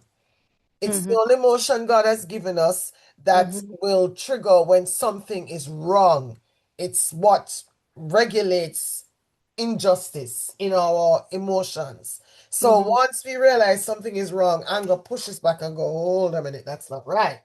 Mm-hmm. No, if it gets too high and out of control, usually one person in terms of personality is more calmer than the other one. Mm-hmm. And usually, sometimes you're blessed where both of you can go, no, we're getting out of control, but stop. Call timeout. Immediately halt the emotionally charged argument. Because somebody put in the chat, shouting doesn't help. Right. Once it gets to raise voices, disrespectful communication, you're gone below the belt and it's no longer the problem there, but you are the problem. Stop. Because you're going to say and do things that you cannot take It back. back. And it's going to add now to never mind the problem that started the argument, that's adding more debris Mm-hmm. into the marriage, dumping more junk. Mm-hmm. So the explicit script is, I need a break, but let's talk about this tomorrow. Mm-hmm. Our timeouts, and our for me, I like to walk. I'm like, I just give me a minute. My husband will say, I can't speak right now. Can you just give me a few minutes, please? And you have to respect Mm-hmm. when your spouse needs a break. You Mm-hmm. know, enough is enough. People can take so much and no more. And if you don't want people to act out and do something crazy, leave them alone. Give them room to cool down. In the brain, once anger is triggered like that, it takes 90 minutes at least, an hour and a half, for the hormones to regulate and for the person to come down. If you keep at them, each time they're trying to regulate, you're spiking them again.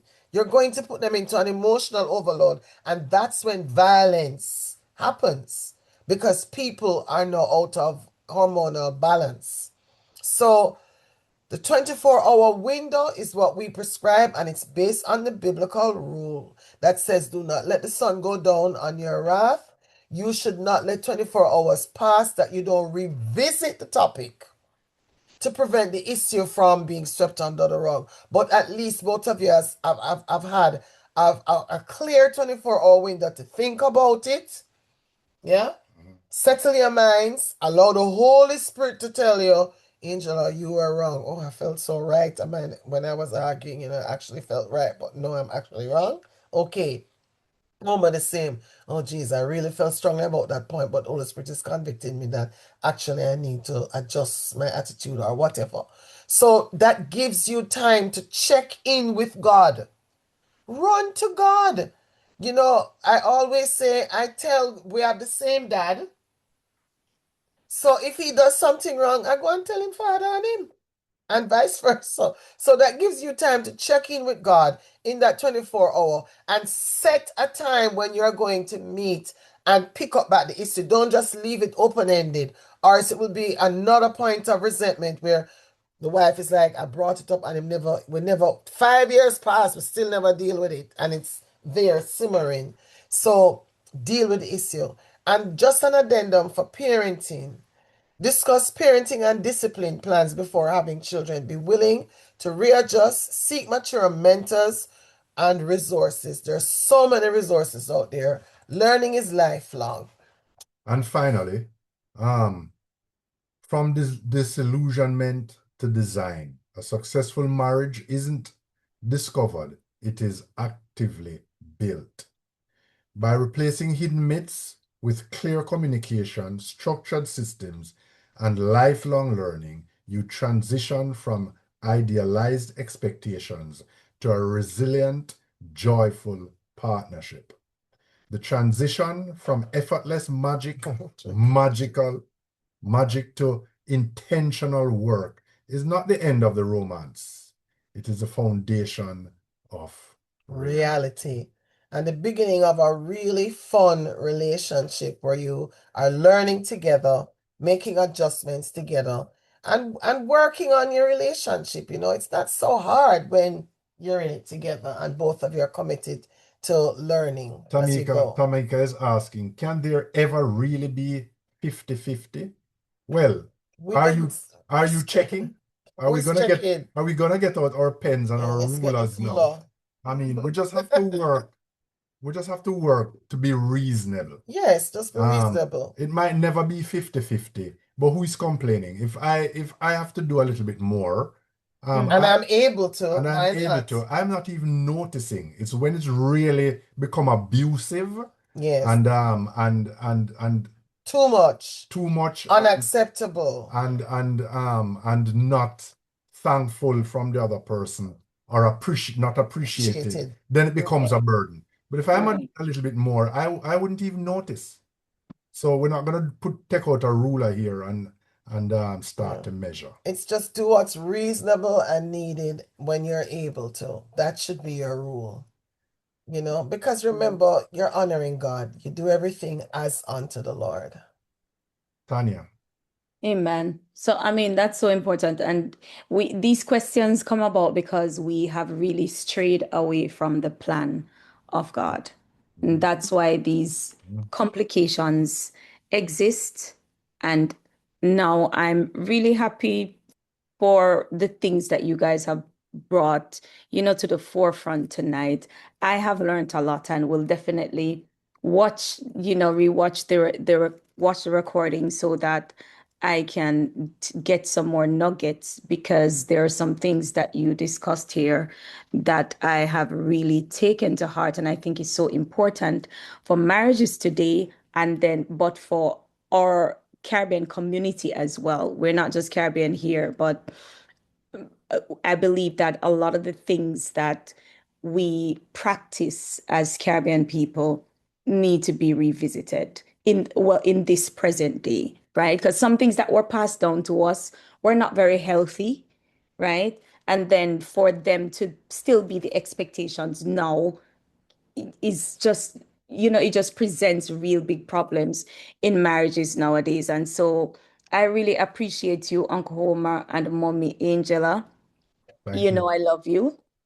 You know We that know. I No, we super love you duper too. appreciate you Sweetheart. guys and you're not going away from me anytime soon. Neither am I going away from you at all. But you come here, month after month and you pour in so much into us. And I am saying a very big thank you and that I'm really grateful. And I just hope that the people in the room tonight, I mean, some of them have gone, but I hope that there are nuggets that you have taken away from this space.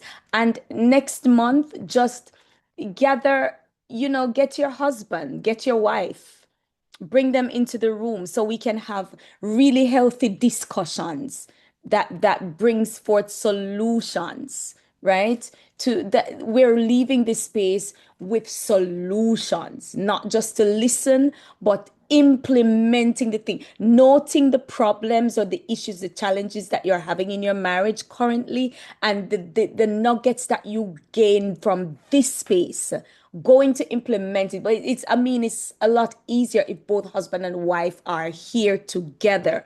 So you're learning these things together, growing together. So, because sometimes if a husband is here and he goes back and says certain things to the wife, then it can become argumentative, right? But when husband and wife are in the space and you're both hearing it at the same time, then you can look both of you and say, wow, we've been doing that. We've been doing this. Let's implement this. Let's try this. Because the whole point of having this space is so that we all can learn, right? Is that we all can learn that our marriages can be better. It's for the singles to come, to sit in the room, to listen to the things, the challenges that are currently taking place in marriages, the things that you will face when you get there, but the solutions that you can learn and know before you get into that space. So I just once again say thank you so much, Mommy Angela and Uncle Homer. Can we just send up in the chat a big thank you to them? They live in England. Trust me, it's very late there now. They should be 320. in La La Land.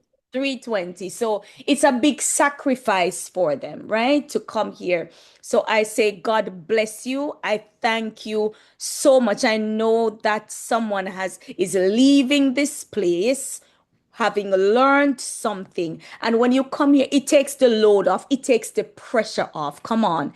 It offloads the stress because you're like, you mean I don't really have to do all of that? You mean coming together, having a conversation? You mean sitting down with a counselor can really just dissect this thing and help us? And they actually counsel married people as well. So if you are having challenges in your marriage, you see, I don't have to sell them. They have done that for themselves, right? So if you're having challenges, reach out to me and I'll put you on to them. Okay? So that is also available for you.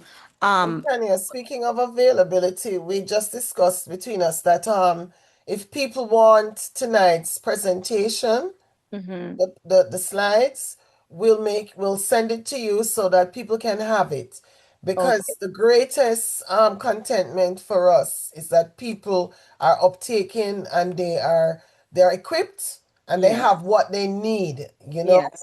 so that they can refer to it and have it to work on. Yes, Suzette, I'll make sure sent to you. Yeah. Yes, so that's another. If you want the presentation tonight, please just okay, so I should probably, for those of you who don't know me, my name is Tanya Walker, and I'm going to jot my email address in the chat so that you can take it down and reach out if you need the presentation. So when they send it, I'll forward it to you as well. The recording will also be available for those of us who will need it, right? Because we're really here trying to make a Yeah, we're difference, trying to right? help. This, Yeah. this is why God created us. This is why He has equipped people like Mommy Angela and Uncle Homer to come and teach us because I know I need to learn. So I just really appreciate them. So God bless you guys. And I really, really thank you so much for coming here and pouring into us again. We will be back in August. It's the third Saturday of each month, the third Saturday of each month. Sometimes I may adjust based on their availability. So the next session is scheduled to be August 15th.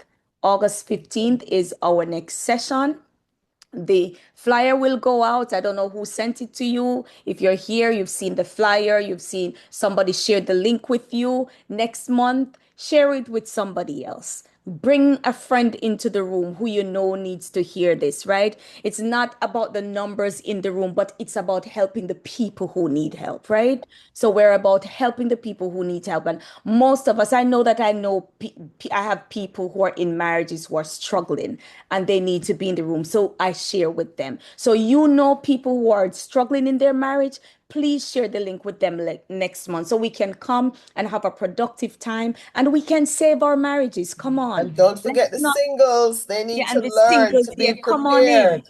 Yes, yes. Preparation, preparation, preparation. Yes, very important because a lot of the problems that are taking place in marriages now, it's a lack of preparation. The work before marriage was not properly done. So now you have these big chunks of problems. So singles, it's extreme. If you have daughters, your sons, let them come into the room and listen. Come on, listen in. Your late teens, let them come and listen because they're growing up and they need to learn these things because choosing, your choices, their choices, learning these things now, very important.